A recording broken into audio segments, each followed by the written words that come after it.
Donc tout ça, je ne reviens pas, je vous l'ai déjà montré, la minéralopathologie.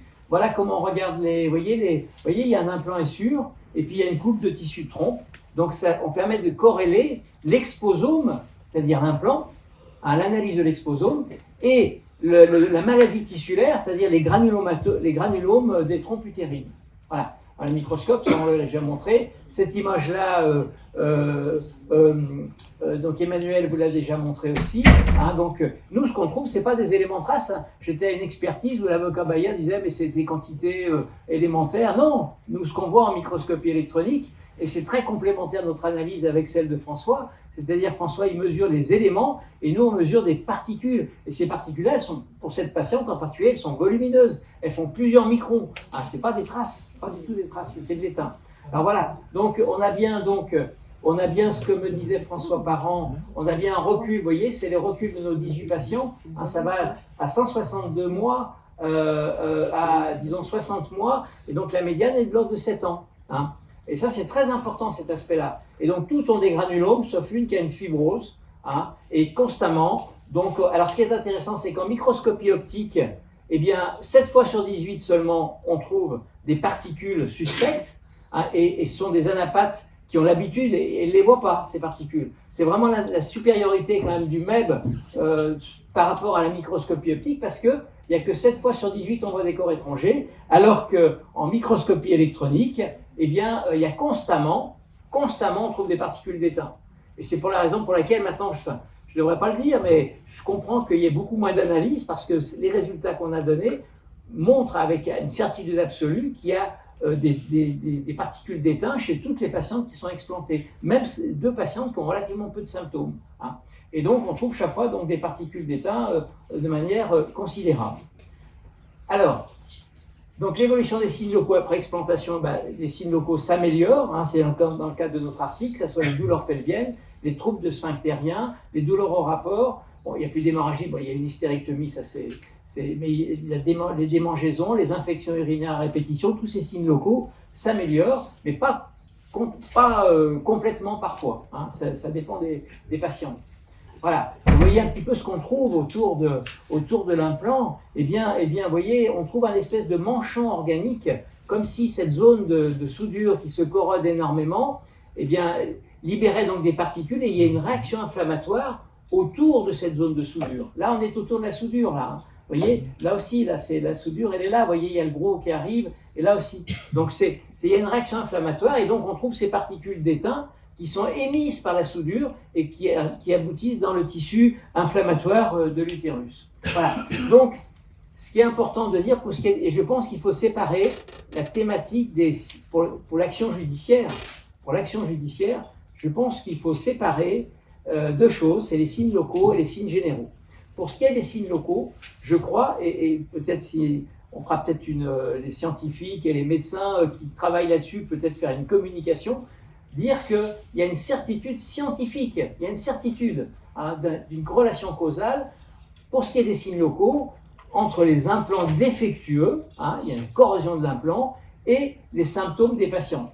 Alors je reviens sur cette étude EPIPHAR qui est très intéressante, du JAMA, qui est publiée par la NSM, et en fait, ils disent, en plus, épidémiologiquement, c'est démontré, puisque c'était EPIPHAR, ils ont regardé une centaine de milliers de victimes d'implants essures, comparé à des patientes, après 70 000, qui ont une ligature des trompes.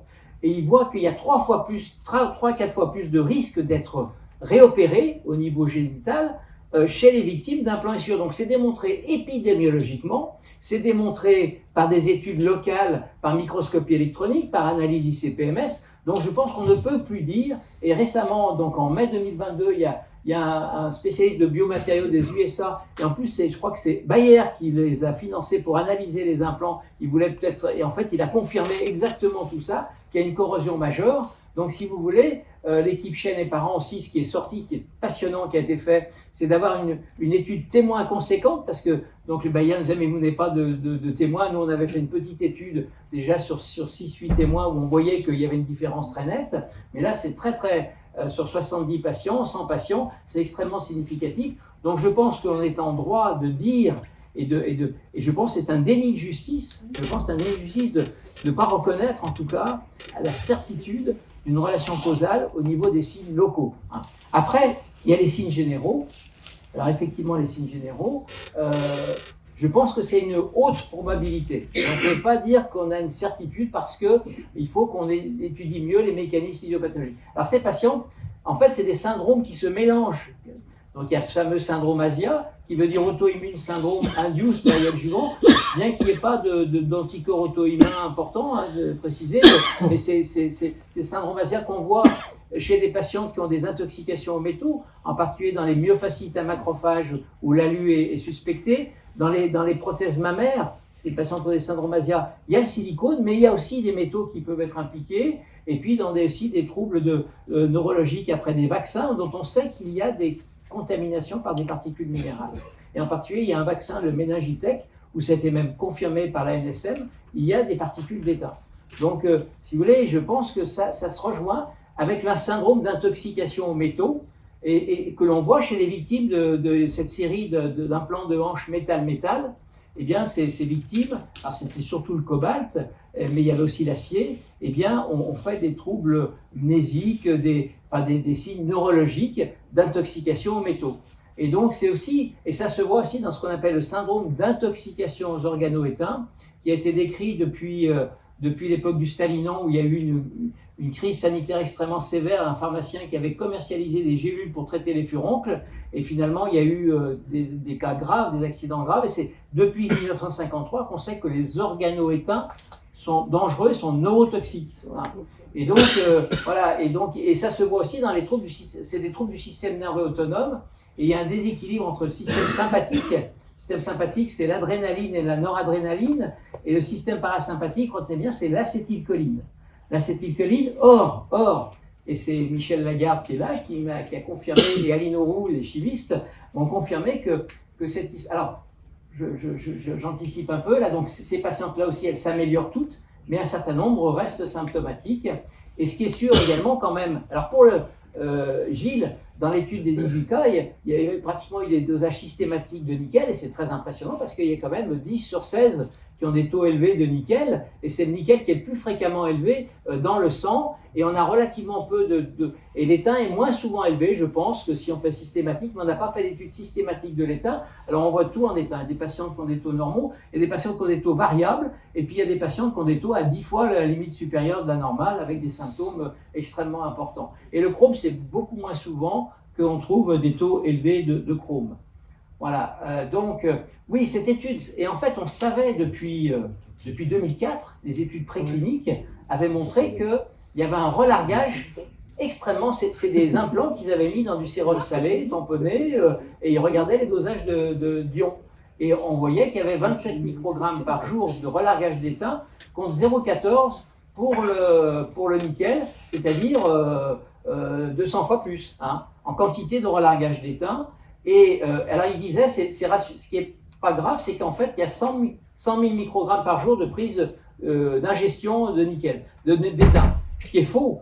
Là, ils ont pris la dose toxique, premièrement. Deuxièmement, on ne peut pas comparer, c'est comme comparer des choux et des carottes, on ne peut pas comparer de l'étain qui est ingéré, puisque l'étain ingéré ne passe pas la barrière digestive. Alors, à peu près, il y en a 5% éventuellement qui passent la barrière digestive, avec de l'étain qui est mis dans l'organisme, dans un organe très vascularisé. Donc on ne peut pas comparer les deux choses, parce que comparer les doses d'étain ingérées, en fait, ça ne représente pas la réalité de ce qui arrive dans le corps humain.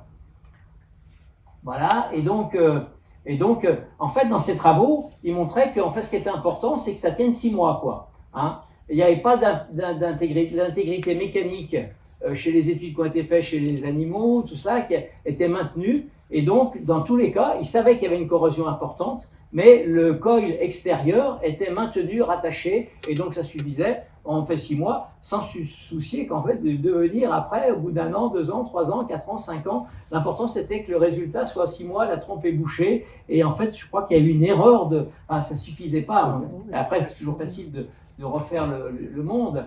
Et donc, vous voyez, à 6 mois, il savait que c'était corrodé, hein, ouais, complètement corrodé, mais il y avait quand même encore un lien, il y avait une intégrité mécanique, et donc il disait c'est un niveau acceptable de corrosion de la soudure.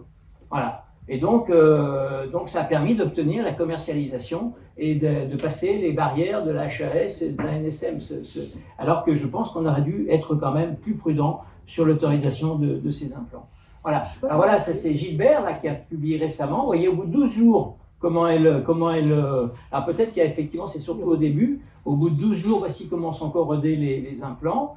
Et alors, je reviens, voilà.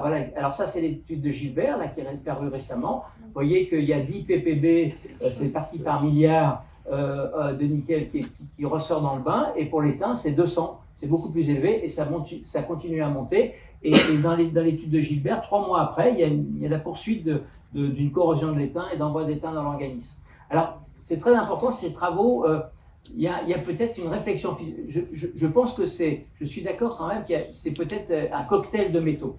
Mais je pense que l'étain, c'est vraiment un modèle de recherche, parce qu'on a l'organoétain, on a tout ça. Mais ça n'exclut pas qu'il y ait d'autres métaux, et en particulier le nickel. Il y a peut-être des organonickel qui se créent, mais je pense que la réflexion d'une transformation dans le corps humain de l'étain minéral en organoétain